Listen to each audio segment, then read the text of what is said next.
Hi guys, welcome back po. This video po is all about kung paano tayo magbabayad ng SSS contribution gamit po ang Union Bank po. So medyo maganda din po yung Union Bank kasi wala pong charges kapag magbabayad ng SSS. Unlike po sa GCash, may charges na 15 or I think 10 pesos po kada payment nyo po.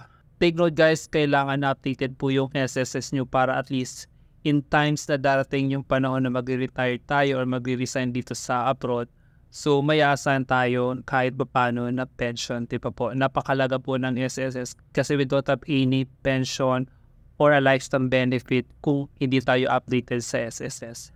So yun guys, unang-unang gawin natin is login po tayo sa ating SSS account po. Ayan guys. So search lang po natin sa Google, ng Google ako. Yung SSS online. Ayan, click member. So ayan, lalagay agad kayo sa my login account. So ilagin lang po natin yung user ID natin. Ayan. And then, bilis, so darating na tayo. I-close lang po natin yun guys.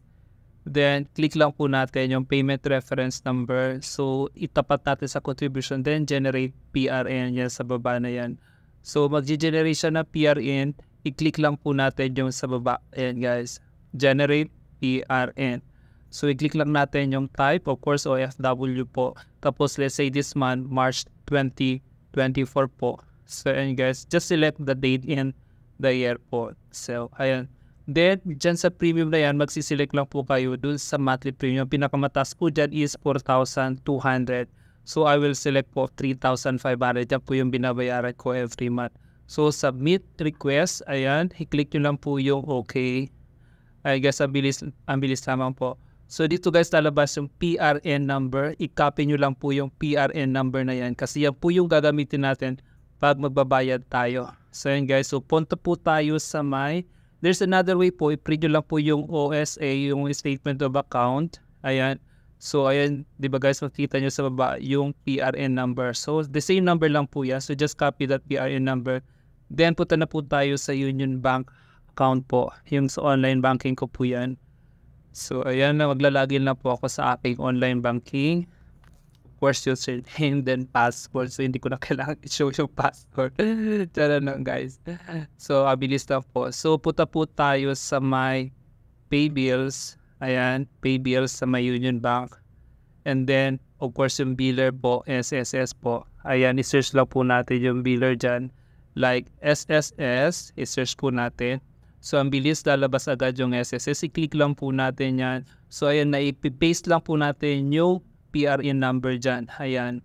So, once na-paste na po yung PRN number, i-click lang po natin yung next. Ayan po siya. Then, lalabas agad automatically yung amount na babayaran natin. I-click lang po natin yung next. Ayan guys. So, makikita nyo dyan yung amount. Then, plus yung, ayan siya guys. Then, pwede mo siyang i-cancel. Then, of course, we have to proceed. Ayan siya. Pay 3,500. So, just click pay. Then again, makaka-receive ulit tayo ng one-time password. Ayan siya guys, OTP. Then, so makita nyo siya, payment is successful. So para makita natin yung payment natin, mabilis lang siya guys ha. Real time po yung posting ng SSS kapag ginamit natin yung PRN number. Real time, it means mabilis pong makredit yung bayad natin sa SSS contribution. So ayan po, lagi po tayo sa SSS uli. Mag-i-inquire tayo doon sa contribution. Titignan natin kung talagang pumasok ba siya. So ayan guys, tignan natin March. So 3,500 po. Yan po yung hinulog ko. So ayan guys, ang bilis diba? Thank you guys for watching and please pakishare na din po and don't forget po to follow. Maraming salamat and God bless you all po. Bye bye po.